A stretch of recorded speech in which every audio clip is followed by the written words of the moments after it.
প্রধান উপদেষ্টার উপস্থিতিতে অন্তর্বর্তীকালীন সরকার একটা যুগান্তকারী সিদ্ধান্ত নিয়েছে। এতে বিপদে পড়বে বিএনপি। দর্শক, খবর, মব সৃষ্টি করলে ওখানে গ্রেপ্তার তথ্য উপদেষ্টা। এই নিউজ বিশ্লেষণের আগে আমি একটু দেখি। দর্শক, আমরা দেখতে পাচ্ছি যে উপদেষ্টা মাহফুজ আলম কথা বলছেন, আসিফ নজরুল তিনি বসে আছেন, তার আরেক পাশে স্বরাষ্ট্র উপদেষ্টা বসে আছেন, কিন্তু মাহফুজ আলম কথা বলছেন। মানে এই দৃশ্যটা সুন্দর। এই মাহফুজ কিছুদিন আগেও বেকার ছিলেন এক অর্থে, এবং আসিফ নজরুল স্যারের স্টুডেন্ট, এখন তারা সহকর্মী, দুইজনেই মন্ত্রী। এই দৃশ্যগুলো সুন্দর, ভালো লাগার, যে ছাত্র শিক্ষক হঠাৎ করে দুইজন সহকর্মী হয়ে গেল। এটা তো নিয়মিত হয়, আমাদের ক্ষেত্রে হয়েছে যে ছাত্র শিক্ষক সহকর্মী, বেশি করে ছাত্ররা যারা শিক্ষক হয় তারা তো সহকর্মী হয়ে যায় পরে, বা একেবারে সিনিয়র শিক্ষকদের অধিকাংশ সহকর্মী একসময় তাদের স্টুডেন্ট। কিন্তু মন্ত্রণালয়ে গিয়ে দুইজনে মন্ত্রী, এই দৃশ্যটা চমৎকার। অর্থাৎ আল্লাহ যাকে ইচ্ছে তাকে ক্ষমতা দেন, তার একটা প্রমাণ হচ্ছে এই দৃশ্যগুলো। এটা আসিফ নজরুল স্যার কোনোদিন কল্পনা করেনি যে আমার এই জুনিয়র স্টুডেন্ট, এত ছোট বাচ্চা বয়সী স্টুডেন্ট, এরা হঠাৎ করেই আমার চাইতে প্রভাবশালী মন্ত্রী হবে।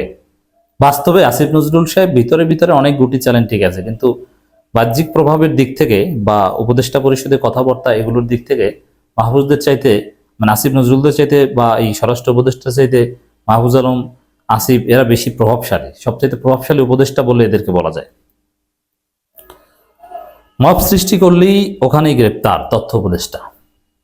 প্রধান উপদেষ্টার উপস্থিতিতে এই সিদ্ধান্ত নেওয়া হয়েছে। কেউ থানা ঘেরাও করতে চাইলে বা কেউ কোনো অঘটন ঘটালে গ্রেপ্তার হবে।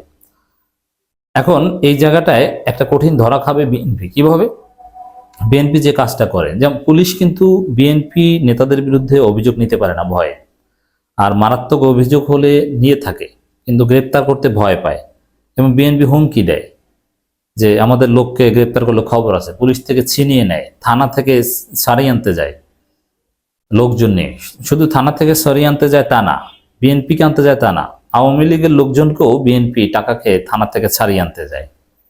এখন সরকারের ইঙ্গিত এটা যে ওই থানায় মব সৃষ্টি করুক, থানা ঘেরাও বা এরকম কোনো যে কোনো জায়গায় মব সৃষ্টি করুক, সাথে সাথে ধরা হবে। তা এটা আমরা এভাবে করতে পারি যে বিএনপির লোকজন কোথাও কোনো অঘটন ঘটাবে, থানা থেকে ছাড়িয়ে আনতে যাবে, ওখানে সবগুলোকে আটকানো হবে, কোনো ছাড় দেওয়া হবে না। এবং বড় চ্যালেঞ্জ এইটাই সরকারের। সাধারণ জনগণকে আটকানো কোনো ব্যাপার না, আটকানো কঠিন হচ্ছে বিএনপিকে। আর এই অপকর্ম বেসিক্যালি বিএনপি করে। আপনি খোঁজ নেন, বাংলাদেশে যত অপকর্ম হচ্ছে প্রায় সবগুলোই বিএনপি করছে। এই যে চুরি ছিনতাই কারা করছে? বিএনপি করছে। স্বর্ণ ডাকাতি হয় ঢাকায়, সে ডাকাতি করে কারা? পটুয়াখালী থেকে এসে স্বেচ্ছাসেবক দলের নেতারা। বিভিন্ন চুরি ডাকাতি এগুলোর সাথে বিএনপি জড়িত। বিএনপির লোকজনই এক জেলা থেকে আরেক জেলায় গিয়ে বা বরিশাল থেকে ঢাকায় যে এভাবে ডাকাতি করে। অতএব অ্যাকশনটা বেসিক্যালি বিএনপির বিরুদ্ধে হতে হবে। অতএব বিএনপির হুমকি ধামকি, বিএনপির মব, এটা উপেক্ষা করতে পারাটা আইনশৃঙ্খলা পরিস্থিতি নিয়ন্ত্রণের জন্য বা উন্নতি করতে জরুরি। দেশে এখন থেকে কেউ মব জাস্টিস কিংবা কোনো ধরনের বিশৃঙ্খলা সৃষ্টি করলে ওই স্থান থেকেই অপরাধীদের গ্রেপ্তার করা হবে বলে জানিয়েছেন তথ্য সম্প্রচার উপদেষ্টা মাহফুজ আলম। তিনি বলেন, যেই অপরাধী হোক তাকে আমরা ওখানেই গ্রেপ্তার করব, আমরা একদিন অপেক্ষা করব না। এটা আগে কেন হলো না? মব সৃষ্টি করা তো অন্যায়। হ্যাঁ, বিপ্লব আর মব এটা এক না। সে ছাত্র জনতার বিপ্লবী কর্মকাণ্ড আর মব এক না। লক্ষ লক্ষ মানুষ একত্রে একটা কাজ করতে নেমে যাওয়া আর 20-25 জন লোক মিলে কোনো একটা মব সৃষ্টি করা, এটাও কিন্তু এক না। যেমন ধানমন্ডি 32 জয় বাংলা করা, এটা কোনো মব না। এটা লক্ষ লক্ষ মানুষের স্বতঃস্ফূর্ত একটা ক্ষোভের বহিঃপ্রকাশ, যেটা প্রধান উপদেষ্টার বিবৃতিতেও আমরা লক্ষ্য করেছি। ওগুলো মব না। কারণ এই যে মব, এটা তো আগেও অন্যায় ছিল। আগে আপনারা কেন এর বিরুদ্ধে ব্যবস্থা করলেন না? সাথে সাথে গ্রেপ্তারের কথা বললেন না? একদিন অপেক্ষা করবেন না? এই কঠিন অবস্থানটা আগে নিলেন না কেন? সক্ষমতার অভাব ছিল, এবং ওই বিএনপির কারণে নিতে পারেনি, এটা একটা কথা। কারণ এখানে একটা কথা বলেছে মাহফুজ যে স্টেক হোল্ডারদের বলে দেওয়া হয়েছে, মানে কি বিএনপি জামাত বা সবাইকে বলে দেওয়া হয়েছে।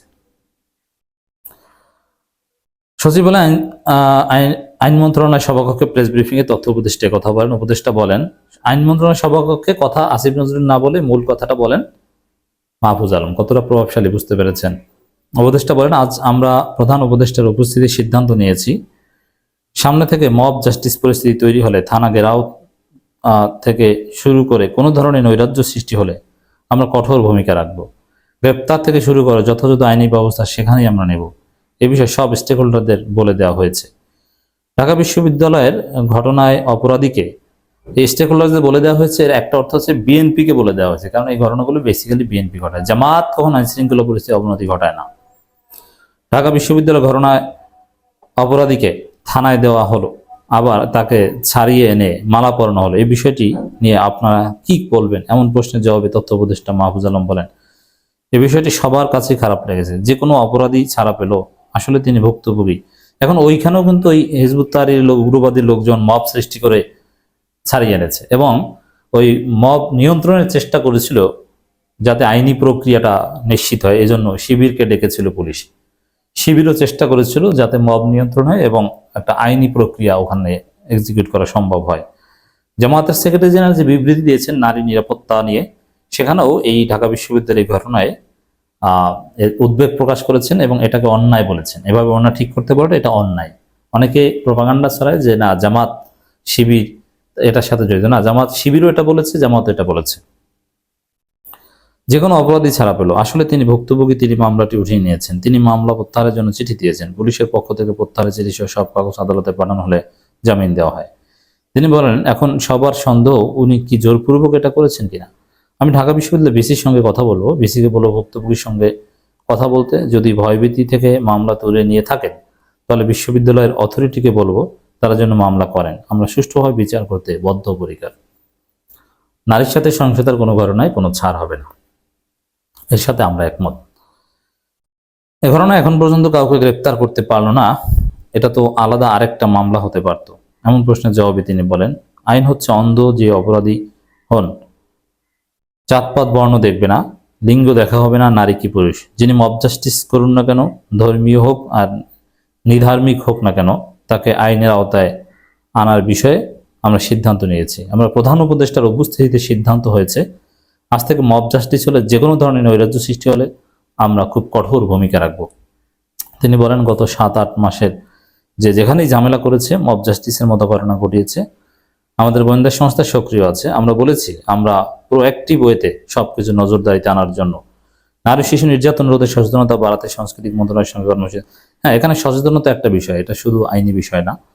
দেশগুলো রয়েছে যেমন আইন শৃঙ্খলা সম্পর্কিত mob justice issue, militancy issue হয়তো সামনে আসতে পারে, এটা ভারত আনতে পারে, বিএনপি আনতে পারে। আরও কিছু আছে, যে সবগুলো আছে যেগুলো যাতে মিডিয়া ভালোভাবে উপস্থাপিত হয়, সে বিষয়গুলো মনিটর করার চিন্তা ভাবনা করছি। সেগুলো মিডিয়ায় কীভাবে ফোকাস করবে। যাই হোক দর্শক, সাম্প্রতিক বিষয়গুলো নিয়ে সরকার চমৎকার সিদ্ধান্ত নিয়েছে প্রধান উপদেষ্টার উপস্থিতিতে। তা বিএনপির জন্য এটা একটা কঠিন বার্তা।